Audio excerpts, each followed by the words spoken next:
மூசா அலைஹிஸ்ஸலாம் அவர்களுடைய காலத்தில் வாழ்ந்த இந்த ஃபிரௌன் மூசா அலைஹிஸ்ஸலாமுடைய தந்தையின் காலத்திலும் வாழ்ந்தான், தந்தையினுடைய தந்தையின் காலத்திலும் வாழ்ந்தான். ரொம்ப பெரிய வயசு அவனுக்கு, நீண்ட காலம் அவன் வாழ்ந்திருக்கிறான். ஒரு கட்டத்தில் மூசா அலைஹிஸ்ஸலாம் கேட்கிறாங்க, யா அல்லாஹ் இவனுடைய கொடுமை தாங்க முடியல, இவனை விட்டு வச்சிருக்கிறியா, அழிச்சிரு அப்படின்னு கேட்கிறான்.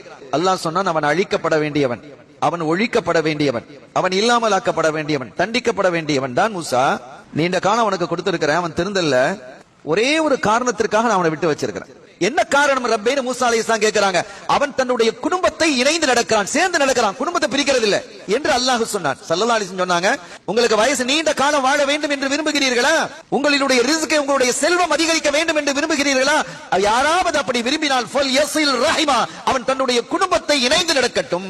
இந்த குடும்பத்தை இணைந்து நடக்கிறதுங்கிறது எப்படிங்கிறது முதல்ல தெளிவா நம்ம விளங்கணும். ரொம்ப அழகா சொல்லுவாங்க ஸல்லல்லாஹு அலைஹி வஸல்லம், அவங்க வந்தா நாங்க போவோம், அவங்க தந்தா நாங்க கொடுப்போம், நாங்க கொடுத்ததை அவர்கள் வாங்கிக் கொண்டால் அவர்கள் தருவதை நாங்கள் வாங்கிக் கொள்வோம்.